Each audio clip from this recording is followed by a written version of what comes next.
Mi nombre es Elena Navarro.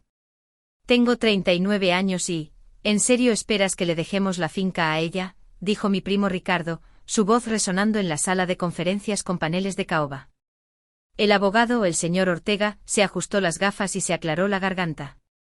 Como les decía, el testamento de su abuela es bastante específico sobre la distribución de los bienes. Me senté en silencio en la silla de la esquina, observando a mi familia diseccionar los últimos deseos de la abuela Rosa como buitres. La enorme mesa de roble dominaba la sala, rodeada de sillas de cuero que probablemente costaban más que los coches de la mayoría de la gente. Todos estaban allí, mis padres, mi hermano Marcos, mis primos Ricardo y Sofía, y varias tías y tíos que apenas reconocía.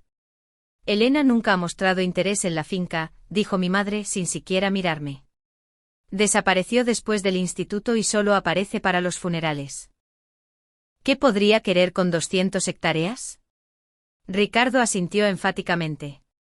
Exacto. Ha estado fuera 20 años haciendo Dios sabe qué. La finca necesita a alguien que entienda de agricultura. Alguien que haya estado involucrado. Mi padre se removió en su asiento. Elena siempre ha sido inestable, volátil. ¿Recuerdan cómo hablaba de unirse al ejército? Gracias a Dios que esa fase pasó. Casi sonreí ante eso. Si supieran. La finca ha estado en nuestra familia durante 4 generaciones, intervino Sofía. Debería ir a alguien que aprecie ese legado. Elena probablemente ni siquiera pueda pagar los impuestos de propiedad.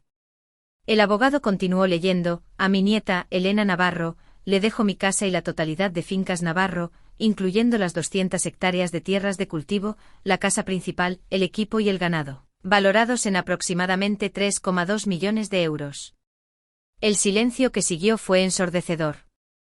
Se podría haber oído caer un alfiler en la alfombra persa. Ricardo se levantó de un salto de su silla. Eso es imposible. La abuela Rosa no habría hecho eso. Elena es una don nadie. Trabaja en algún empleo gubernamental sin futuro y vive en un estudio. ¿Cómo sabes dónde vivo?, pregunté en voz baja. Él hizo un gesto de desdén. Mamá te buscó en internet hace unos años. Encontró tu dirección. Vio tu coche destartalado. Apenas te las arreglas. Mi tía Carmen, la madre de Ricardo, se inclinó hacia adelante. Señor Ortega, seguramente ha habido un error.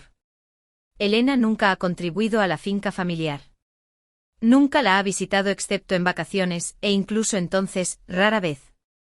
Probablemente esté con ayudas sociales por lo que sabemos, murmuró Marcos. ¿Qué va a hacer con una finca en funcionamiento? ¿Venderla a promotores? Permanecí en silencio, dejándolos rebelarse. 20 años en las fuerzas del orden me habían enseñado el valor de escuchar antes de hablar. El señor Ortega parecía incómodo. La señora Navarro fue muy clara sobre sus intenciones.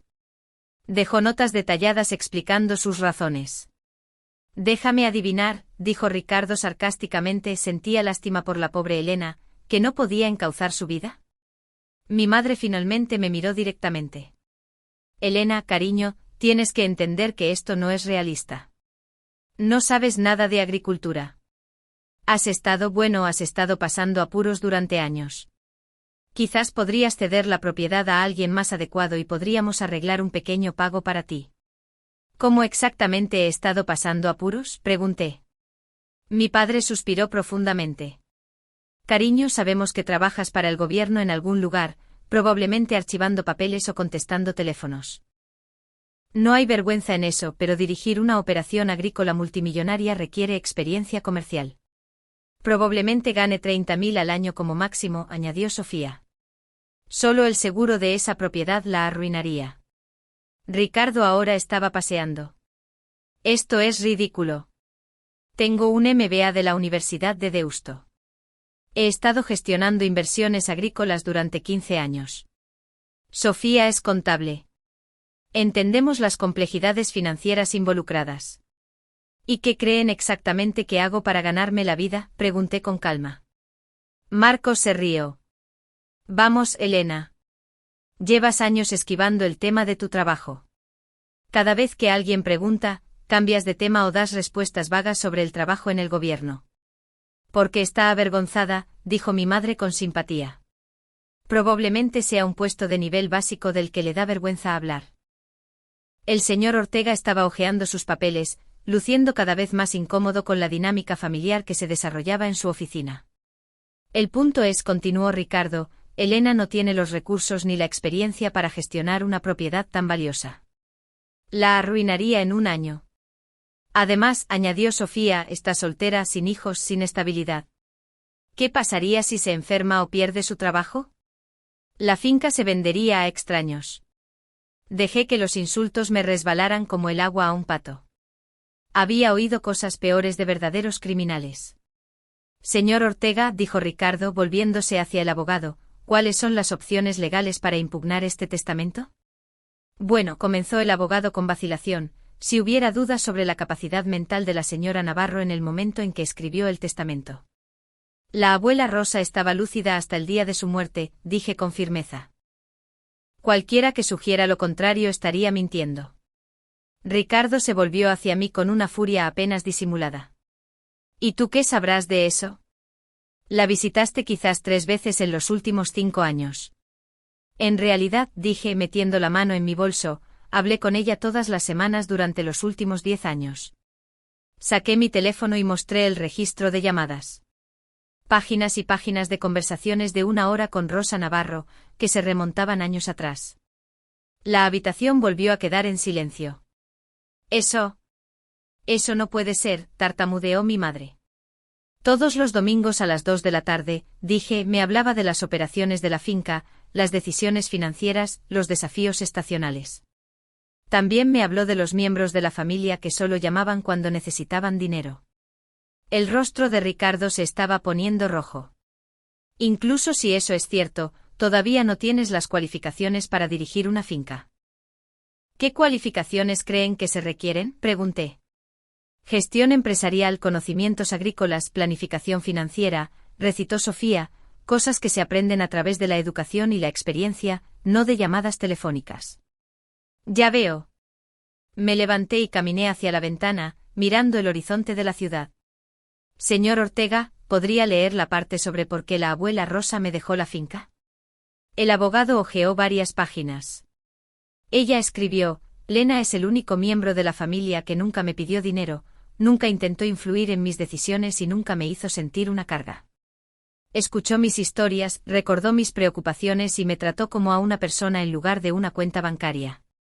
Más importante aún, ha demostrado ser capaz de manejar responsabilidades complejas y tomar decisiones difíciles bajo presión. Confío plenamente en su juicio. Eso es muy dulce, dijo mi padre con condescendencia, pero el sentimentalismo no califica a alguien para dirigir un negocio. Me volví para mirar la habitación. ¿Qué tipo de cualificaciones le satisfarían? Ricardo se burló. Una licenciatura sería un comienzo. Experiencia empresarial, recursos financieros, alguna prueba de que no vas a destruir 4 generaciones de legado familiar. Tengo un máster en criminología de la Universidad Complutense, dije en voz baja. La habitación se removió incómodamente. Eso no es relevante para la agricultura, dijo Marcos débilmente. Tienes razón, estuve de acuerdo. Pero preguntaste sobre educación. Sofía recuperó la compostura rápidamente. De acuerdo, pero eso todavía no aborda las preocupaciones prácticas. ¿Tienes idea de lo que cuesta mantener una propiedad de ese tamaño? Solo el equipo vale cientos de miles de euros. Soy consciente de los gastos, dije. La abuela Rosa y yo discutimos las finanzas extensamente. Ricardo estaba cada vez más agitado. ¿Discutirlas? ¿Alguna vez has gestionado un presupuesto de esa envergadura? ¿Tienes experiencia con regulaciones agrícolas, pólizas de seguro, gestión laboral? Algo, dije simplemente. Mi madre parecía exasperada. Elena, cariño, algo no es suficiente. Estamos tratando de ayudarte aquí. Esta herencia es más responsabilidad de la que puedes manejar. ¿Basado en qué información? Basado en el hecho de que apenas te mantienes a ti misma, espetó Ricardo. Conduces un Honda de 15 años y vives en un apartamento de 1 habitación. Claramente no tienes la estabilidad financiera para este tipo de responsabilidad. Asentí pensativamente. El Honda gasta poca gasolina y el apartamento es conveniente para el trabajo. ¿Ves?, dijo Sofía, poniendo excusas por sus circunstancias limitadas. El señor Ortega se aclaró la garganta. Quizás deberíamos centrarnos en los requisitos legales para ejecutar el testamento en lugar de cuestionar la capacidad de la señora Navarro para cumplir con su herencia. Ricardo se dio la vuelta. Con todo respeto, señor abogado, tenemos preocupaciones legítimas sobre la capacidad de Elena para gestionar esta herencia de manera responsable. ¿Tales como?, preguntó el abogado. Tales como el hecho de que ha sido secreta sobre su empleo, esquiva preguntas sobre sus finanzas y no ha mostrado interés previo en el negocio familiar, enumeró mi padre. Esas son señales de alarma para alguien que hereda una propiedad de varios millones de euros. Regresé a mi silla y me senté con calma. ¿Quieren saber sobre mi empleo? Sería útil, dijo Ricardo sarcásticamente, si pudieras demostrar que eres capaz de mantener un trabajo estable. Metí la mano en mi chaqueta y saqué mis credenciales, colocándolas sobre la mesa para que todos las vieran. La reacción fue inmediata y visceral. El rostro de Ricardo se puso blanco. Sofía jadeó audiblemente. La mano de mi madre voló a su boca. El señor Ortega recogió la placa y la identificación.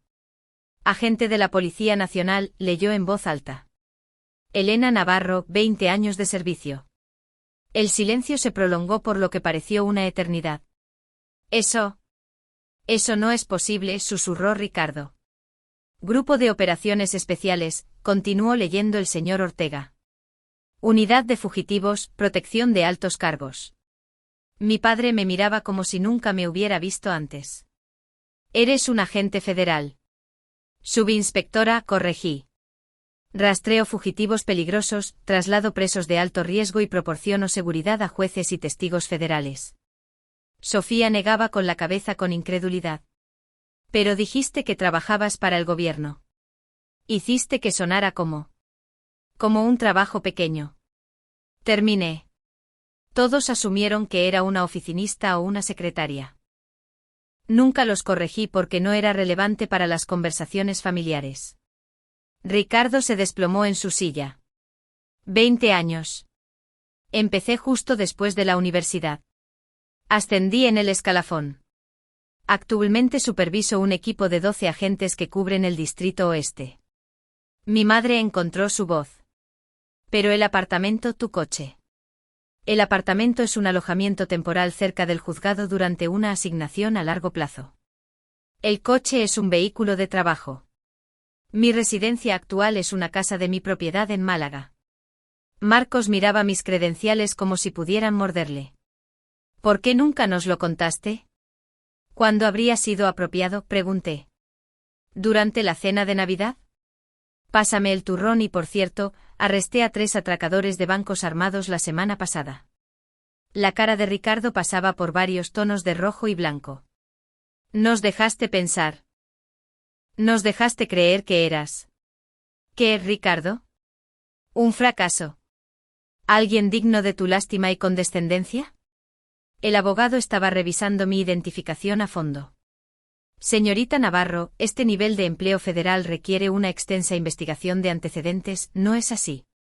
Una auditoría financiera completa cada 5 años. Evaluación psicológica cada 2 años. Estándares de aptitud física. Habilitación de seguridad continua. El gobierno sabe más sobre mi situación financiera que yo. Sofía parecía que se iba a marear. Las cosas que dijimos fueron muy reveladoras. Estuve de acuerdo. Mi padre miraba sus manos. Elena, no teníamos ni idea. No tenían interés, corregí suavemente. Hay una diferencia. Ricardo de repente se enderezó, aferrándose a algo de dignidad. Bueno, el empleo federal todavía no te califica para dirigir una finca. Casi sonreí. Ricardo, pasé 3 años trabajando en casos de fraude agrícola. Sé más sobre regulaciones agrícolas, subsidios y requisitos operativos que la mayoría de los agricultores. He investigado de todo, desde el robo de equipos hasta el uso ilegal de pesticidas y la explotación laboral. La lucha se le fue visiblemente.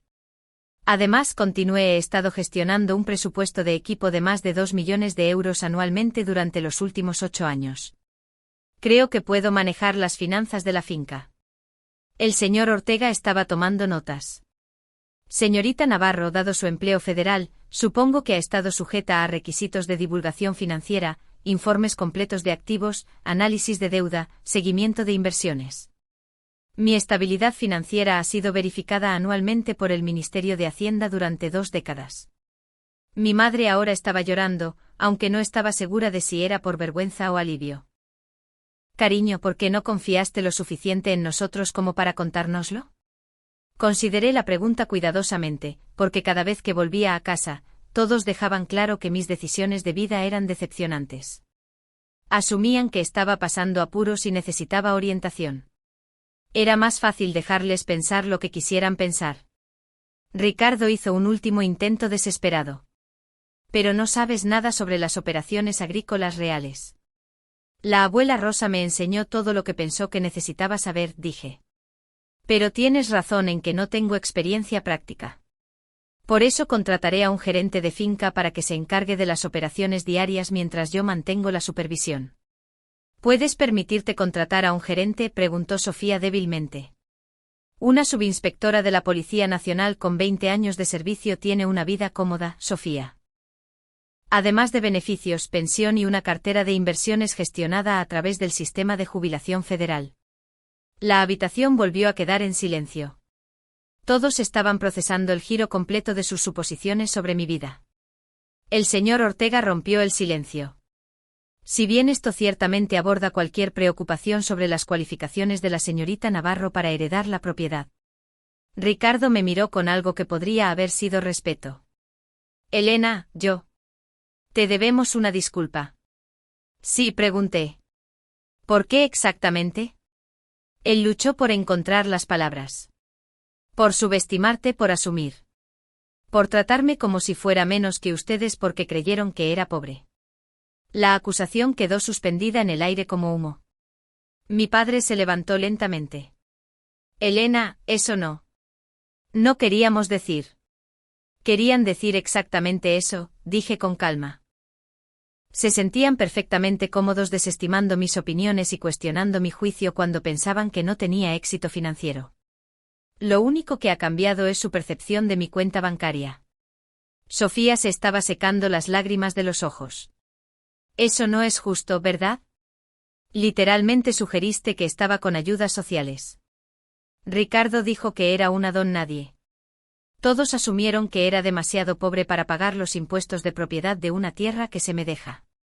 La verdad se asentaba sobre ellos como una pesada manta.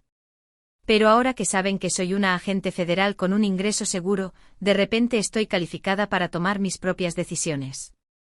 Ricardo tuvo la decencia de parecer avergonzado.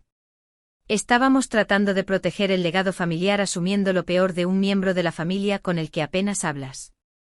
El señor Ortega estaba organizando sus papeles, claramente ansioso por concluir esta reunión. Señorita Navarro, ¿tiene alguna pregunta sobre los procedimientos de herencia? Solo una, dije, mirando alrededor de la mesa. El testamento menciona que la abuela Rosa dejó cartas personales para cada miembro de la familia. ¿Cuándo se distribuirán? El abogado consultó sus notas. Ella solicitó que se entregaran después de la lectura principal del testamento. Una vez que todos entendieran la distribución de la propiedad. Metió la mano en un sobremanila y comenzó a repartir cartas selladas marcadas con el nombre de cada persona. Ricardo abrió la suya de inmediato, sus ojos recorriendo las páginas escritas a mano. Su rostro pasó de la confusión al shock a algo que se acercaba al horror. ¿Qué dice?, susurró Sofía. La voz de Ricardo apenas era audible. Ella lo sabía. Sabía todo lo que dijimos sobre Elena. Cada conversación, cada suposición, cada vez que... Se interrumpió, incapaz de terminar. Mi madre abrió su carta con manos temblorosas. Después de leer por un momento comenzó a llorar más fuerte. No se escuchó, susurró mi madre. En la cena de Navidad del año pasado, cuando estábamos en la cocina hablando de lo preocupadas que estábamos por las finanzas de Elena. Estaba escuchando. Marcos levantó la vista de su carta. Ella escribió la fecha en que le dije a la tía Carmen que Elena probablemente nunca llegaría a nada. La carta de Sofía temblaba en sus manos. Ella grabó la conversación telefónica donde dije que Elena probablemente vivía al día. Abrí mi propia carta. La familiar letra de la abuela Rosa llenaba 2 páginas. Mi queridísima Elena, a estas alturas ya habrás escuchado la lectura del testamento y habrás visto la reacción de tu familia. También habrás descubierto que yo era más consciente de sus conversaciones sobre ti de lo que ellos se daban cuenta. Quiero que sepas que sus suposiciones sobre tu vida nunca reflejaron mi opinión sobre ti. Desde el día en que te fuiste a la universidad, supe que estabas destinada a algo importante. Tus llamadas telefónicas dominicales significaron más para mí de lo que cualquiera de ellos podría entender. Te dejo la finca no porque sintiera lástima por ti, sino porque eres la única que nunca la vio como una fuente de dinero. Preguntaste sobre la historia, las historias, la gente que trabajó la tierra. Te importaba la finca en sí, no su valor. La reacción de tu familia hoy te dirá todo lo que necesitas saber sobre su carácter. Espero que algún día se den cuenta de que el éxito no se mide por lo que la gente cree saber sobre tu vida. La finca es tuya porque te la ganaste a través de 20 años de lealtad, amabilidad y respeto. Haz con ella lo que te haga feliz. Con todo mi cariño, abuela Rosa. PD. Siempre estuve orgullosa de tu carrera, incluso cuando no querías hablar de ella. Una agente federal en la familia. ¿Quién lo hubiera pensado? Doblé la carta y la guardé en mi bolso. La habitación estaba completamente en silencio ahora, excepto por el llanto suave de mi madre. Ella lo sabía, dijo Ricardo de nuevo, su voz hueca. Sabía cómo hablábamos de ti, y sabía que estábamos equivocados. Me levanté y recogí mis cosas. Señor Ortega, por favor envíe los documentos a mi oficina. Tiene mi información de contacto. Elena, espera, dijo mi padre. Por favor, necesitamos hablar de esto. Me detuve en la puerta. ¿De qué quieres hablar, papá? Cometimos errores. Te juzgamos mal. Lo sentimos. ¿Lo sientes por juzgarme mal, o lo sientes por ser descubierto juzgándome mal? No tuvo respuesta para eso. Ricardo se puso de pie. ¿Qué pasa ahora con la finca? Quiero decir. Consideré la pregunta. Hablé en serio sobre contratar a un gerente. La finca seguirá funcionando como siempre lo ha hecho. Probablemente la visitaré más a menudo ahora que es mía. ¿Y nosotros?, preguntó Sofía tentativamente. Miré alrededor de la habitación a estas personas que compartían mi sangre pero que nunca me habían conocido realmente. Eso depende, dije finalmente, de si pueden respetar a la persona que realmente soy en lugar de lamentar el fracaso que creyeron que era. 6 meses después, Fincas Navarro era más rentable de lo que había sido en años. El gerente que contraté era un joven agrónomo con ideas innovadoras y un profundo respeto por la historia de la tierra. La visitaba cada pocas semanas, quedándome en la casa de la abuela Rosa y aprendiendo más sobre la operación. Mis relaciones familiares se estaban reconstruyendo lentamente, aunque la base ahora era diferente. Había menos suposiciones y más conversación real. Ricardo había admitido que descubrir mi verdadera carrera lo había obligado a examinar sus propios prejuicios sobre el éxito y el valor. La finca no solo era rentable, sino que se estaba convirtiendo en una operación modelo para la agricultura sostenible. Usé mis conexiones federales para ayudar a implementar programas de protección de trabajadores inmigrantes y conservación del medio ambiente. Pero la verdadera satisfacción no era financiera ni profesional. Era el conocimiento de que la abuela Rosa había visto quién era realmente cuando mi propia familia no podía. Y me confió su legado más preciado. A veces la justicia no se trata de castigo. Se trata de demostrar que la fe de alguien en ti estuvo justificada desde el principio.